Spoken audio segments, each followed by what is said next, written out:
nommé Johnny Gosch qui a été enlevé dans l'Ohio un matin lors de sa tournée de journaux, parce qu'il était livreur de journaux à côté de l'école. Les personnes ayant donné l'alerte sont les familles qui n'ont pas reçu leurs journaux le matin.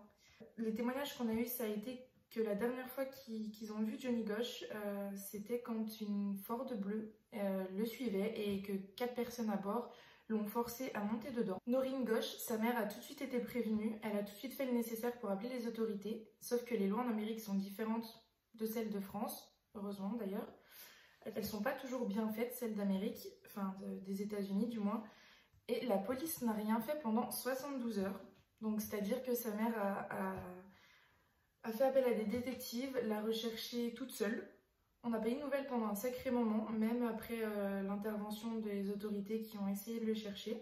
C'est un des détectives que Noreen Gosch avait contacté qui lui a donné plus de nouvelles sur la disparition de son fils. Il lui a dit donc que Johnny avait été kidnappé dans le but d'être livré pour un trafic d'enfants et à la prostitution, donc dans un réseau pédophile clairement. Le détective en question a ajouté que Johnny était toujours vivant et qu'il se prostituait toujours malheureusement. Pendant un long moment, l'affaire n'a pas été énormément médiatisée.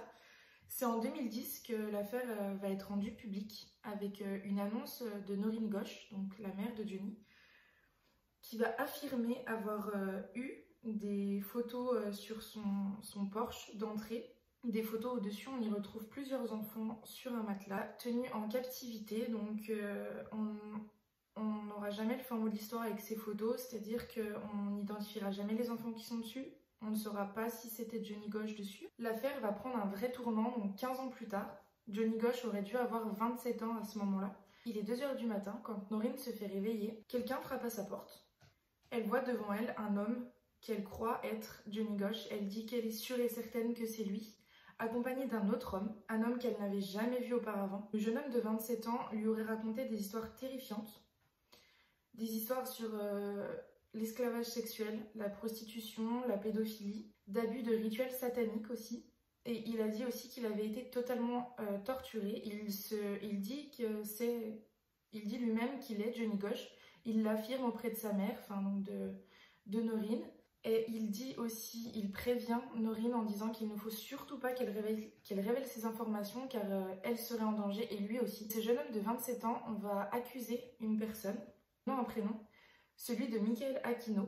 Il dit que Michael Aquino est l'un des principaux commanditaires de tous ces actes, de tous ces enlèvements, de tout ce qu'il a subi. Michael Aquino, qui c'est? Un colonel dans l'armée américaine. Michael Aquino était en charge des opérations de guerre psychologique. On sait aussi sur Aquino, c'est qu'il avait été impliqué dans plusieurs affaires de réseaux pédopornographiques et pédophiles. Une fillette de 9 ans avait déjà témoigné auprès des autorités en disant qu'elle avait reconnu Michael Aquino comme étant son agresseur, son violeur.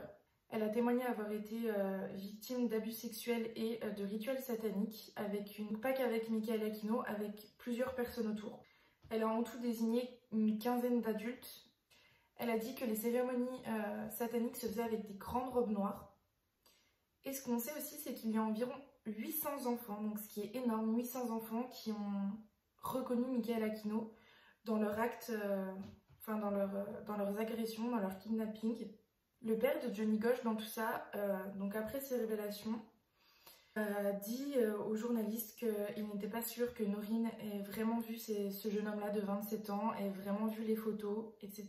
Il a remis toute sa parole en doute. Il a dit qu'elle était très bouleversée de ce qui est arrivé à son fils, que le traumatisme de ne pas l'avoir retrouvé depuis tant d'années, presque 15 ans d'ailleurs. Entre tout ça, Johnny Gosch aurait été vu sur un parking, donc il serait allé vers une jeune fille en lui disant « Je suis Johnny Gosch, j'ai été kidnappé, aidez-moi ».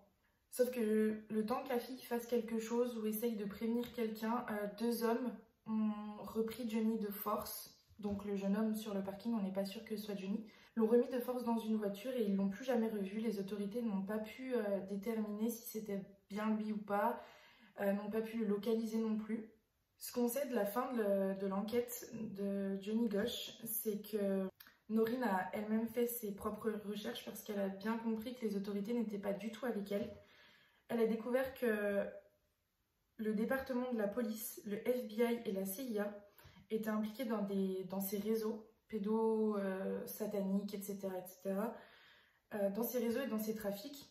Elle a d'ailleurs écrit un livre sur ce sujet. Le titre, c'est Pourquoi Johnny ne peut pas rentrer à la maison. Elle a même créé un site web qu'elle a nommé Fondation Johnny Gosch, qu'elle documente assez régulièrement. Donc je suis allée le voir, il est très touchant. Pour finir, on ne sait toujours pas ce qui s'est passé avec ce petit Johnny. On ne l'a jamais retrouvé, on n'a jamais pu identifier les autres enfants aussi sur les photos. On n'a jamais pu dire si le témoignage de la fillette de 9 ans était vrai ou pas. C'est une affaire vraiment irrésolue et plus qu'irrésolue d'ailleurs parce que j'ai l'impression que le gouvernement, les autorités, tout ça ne fait rien de plus, comme s'ils avaient quelque chose à cacher.